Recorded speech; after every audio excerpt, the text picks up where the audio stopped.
오늘 후보님을 처음 보는 사람들한테 간단하게 한번 자기소개해 주시겠어요? 안녕하세요, 김광진입니다. 저를 화면에서 보신 분들도 있으실 거고 광주시에 있을 때는 부시장으로 행사장에서 보신 분들 있을 텐데요. 국회의원, 청와대에서 정무비서관, 그리고 광주시 부시장까지 세 가지를 두루두루 역임했던 김광진입니다. 반갑습니다.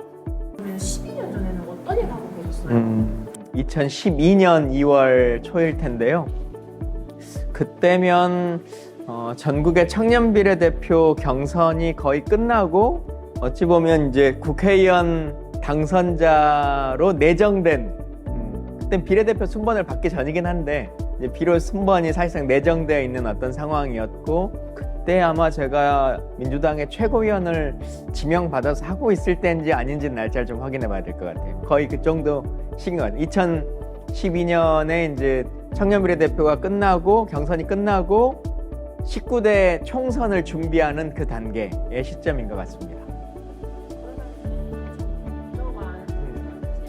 정무비서관이 제가 2017년도에 문재인 대통령이 당선되시고 한 1년 정도 대통령 소속의 군 사망사고 진상규명위원회라고 하는 곳에 사무국장을 했었습니다. 그래서 2018년 8월인가쯤에 제가 청와대로 들어갔죠. 부시장은 제가 이제 1년 반 정도를 부시장 일을 했는데요. 7월 1일자로 강기정 시장께서 시장으로 당선되고 취임하셨고 제가 7월 7일 아침 7시에 첫 출근했습니다. 그 당시 나이가 41였을 것 같은데요. 예. 자신의 성격을 세 단어로 표현해준다면 단어로요? 네. 참 어려운 것 같은데 성격 일단 까칠하고요. 자기 주장이 센 편이고 근데 이걸 단어로 뭐라고 하지? 그런데 대단히 합리적입니다. 까칠, 합리, 다정합니다. 까칠, 합리, 다정. 예, 다정을 사람들이 동의하려나? 근데 저는 이제 제가 말하는 다정이라고 하는 것이 정치하면 사람들이 그래요. 야, 그 막 가서 형 동생 해라, 막 가서 이모님 누나, 뭐 언니 오빠 막 하고 다니면서 막걸리 술 잘 마시고 그래야 당선된다 이제 이렇게 얘기하는데 제가 그런 걸 잘 못합니다. 그리고 못하기도 하고 안 하기도 해요.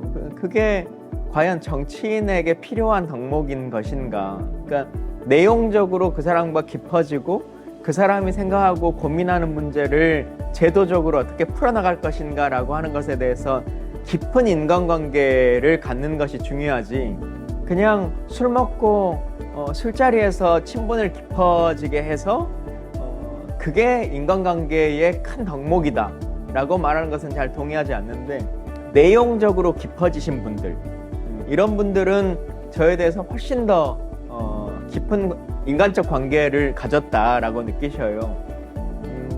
제가 국회에 있는 동안에 군에서 목숨을 잃은 장병들을 어떻게든 국가가 예우하는 법을 만들어야겠다라고 하는 생각을 많이 했었고 또 문재인 정부가 들어서고 나서도 사실은 이런저런 좋은 자리들이 제안을 많이 받았는데 제가 첫 번째로 선택을 해서 갔던 곳이 그 법으로 인해서 만들었던 군 사망사고 진상규명위원회라고 하는 곳입니다.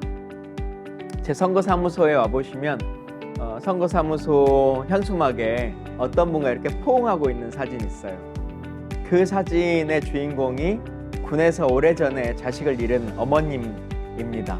그분이 광주가 아닌 타지에 살고 계신데 멀리서 김광진이 출마한다고 하니 이미 그 어머님은 그 법의 제도가 바뀌면서 순직까지 다 됐음에도 불구하고 찾아와서 응원하고 싶다라고 하는 마음으로 오자마자 저를 이렇게 끌어안아 주셨거든요. 그게 제가 가진 큰 매력이고 장점인 것 같습니다. 제가 가장 자랑스럽게 생각하는 것은 군에서 목숨을 잃은 장병들의 예우를 지켜주는 법을 만든 것. 군인사법을 박근혜 정부 시절 그렇게 반대했는데도 끝까지 설득하고 국회에서 토론을 26차례 정도를 하면서 그 법을 통과시켰거든요. 그래서 저는 지금도 군인사법을 바꿨던 그 시절의 생각을 가장 많이 합니다.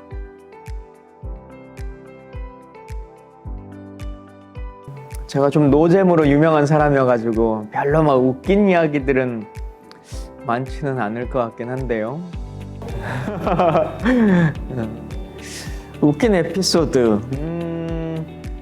문재인 대통령께서 대통령 낙선하시고 후보 시절, 그때는 후보 시절은 아니고 그냥 낙선하고 있던 시절이었는데요.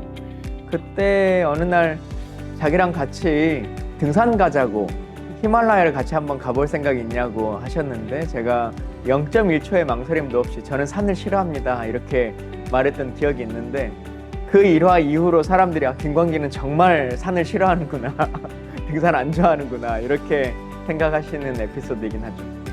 아니 물론 일 때문에 가긴 하죠. 제가 뭐 무등산 방공포대 이전하거나 뭐 무등산 정상 개방하거나 이제 그럴 때 가긴 하는데 제가 막 좋아서 가는 일은 잘 없는 것 같아요.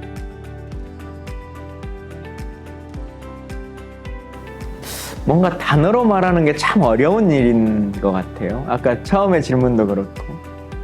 메모로 얘기하자면 김광진은 그런 정치인이다 라고 하는 것인데요. 물론 그러면 그런이라는 게 뭐냐라고 하는 궁금증 혹은 그 말 같은 대답을 해라 이렇게 생각하실지도 모르겠는데요. 저의 항상 소신입니다. 우리가 일상을 살아가다 보면 어디 행사장에서 반짝 빛날 때만 뭐 카메라들 있을 때만 정치인들이 있었다가 우 빠져나가 버리고, 또 무슨 행사한다고 진짜 뭐 봉사활동 하거나 뭐 하면 필요할 때는 잘 없고 카메라 있거나 사람들이 막 행사할 때만 있는 사람들 많아요. 혹은 살면서 정말 힘들고 지칠 때 내 곁에 어떤 국회의원들 하나 좀 없나 이런 생각할 때도 있고, 그래서 사람들이 얘기를 나누다가 우리한테는 이런 거 같이 좀 해주는 그런 국회의원 하나 없나? 행사 끝나고 이 뒤치다거리도 좀 같이 하는 그런 국회의원 하나 없나? 그런 정치인 하나 없나?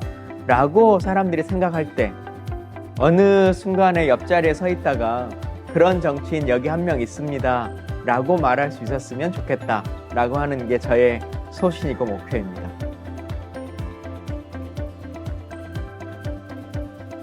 (11일은) 아침부터 당선 인사하러 시내 돌아다니고 있겠죠? 마지막 소감 한마디.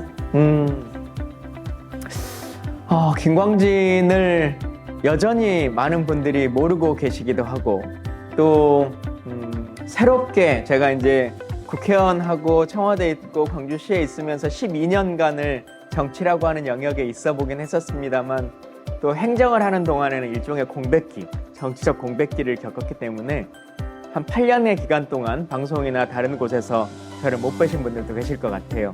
네, 응원이 고맙습니다. 아이고 수고했어요. 근데 질문지를 좀 미리 주면 내가 뭐 답을 좀 찾아서 왔을 텐데, 우리 독자분들이 Q&A 했던 거 그건 언제 촬영합니까? 알겠습니다. 예. 여러분, 김광진에 대해서 더 많은 걸 알고 싶으시면 유튜브 들어가셔서 김광진 TV 구독, 좋아요, 알림 설정 해주세요. 감사합니다.